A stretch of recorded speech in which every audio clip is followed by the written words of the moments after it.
multipolarity. Multipolarity is partly happening, but multipolarity partly has to be built. That individual countries have to make efforts to actually build their strength. All of it will not happen by itself. Now, I say that because again, multipolarity sounds a very neat quantitative description that if there were X number of powers now there'd be 3X or 4X or whatever it is.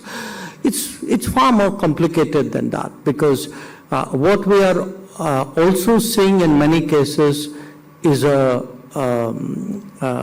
tendency for, in different regions, for the regionally influential set of countries or a single country to actually take a lead. So you're seeing the old order actually mutate in different ways. It is partly fragmenting, it is partly multiplying, it is partly decaying. All of this is really happening at the same time. So multipolarity somehow suggests that we're going to have a very neat movement into the next phase. I'm afraid it's actually probably going to be a longish, messy twilight zone with many things happening in many regions, often contradictory to each other. On the energy question, again, today, of course, you could argue that at a time when you have price caps on energy, when you have sanctions on energy, when you have subsidies on renewable, I'm kind of scratching my head and wondering where is market economics in all of this. So I think when you have, again, a world where trade, the central consideration of trade has now become tariffs.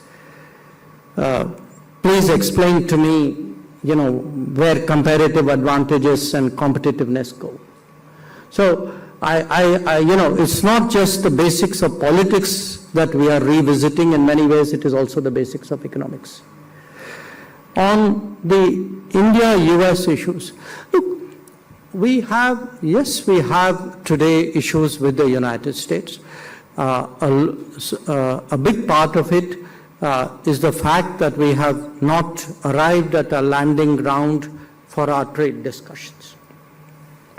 And the inability so far to reach there has led to a certain tariff being levied on India.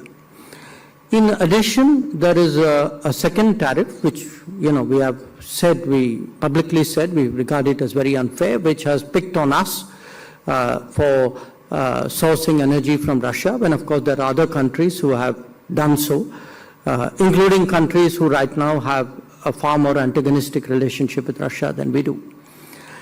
So I don't want to, I'm not minimizing the issues, but I don't think we should take it to a point as though this is going to percolate to every dimension of the relationship and there is something very fundamental at stake there. I think we need to see this in proportion. There are problems, there are issues, nobody is in denial of it. Those issues need to be negotiated and discussed and resolved, which is exactly what we are trying to do. But I would really sort of hesitate to read very much more into it than the issues themselves. I think I also want to say a large part of the relationship is actually continuing either as business as usual or in fact in some cases even doing more than it was doing before. And the final question on the Quad. This year we've had 2 meetings of Quad foreign ministers, which one in January, in fact it was the first meeting after the Trump administration came to power, and one in July. Quad has a sort of a bureaucratic structure at different levels, in different dimensions, people engage with each other. That continues. So Quad is alive and Quad is well. I want to make that point.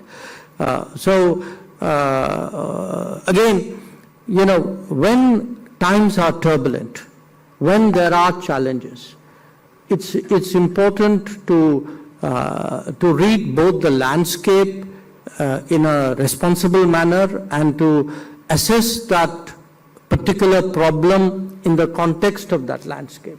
So I would caution against both extremes, you know, either complacency or denial and saying the problems don't exist and everything is okay, or to suggest that things are catastrophic when they are not.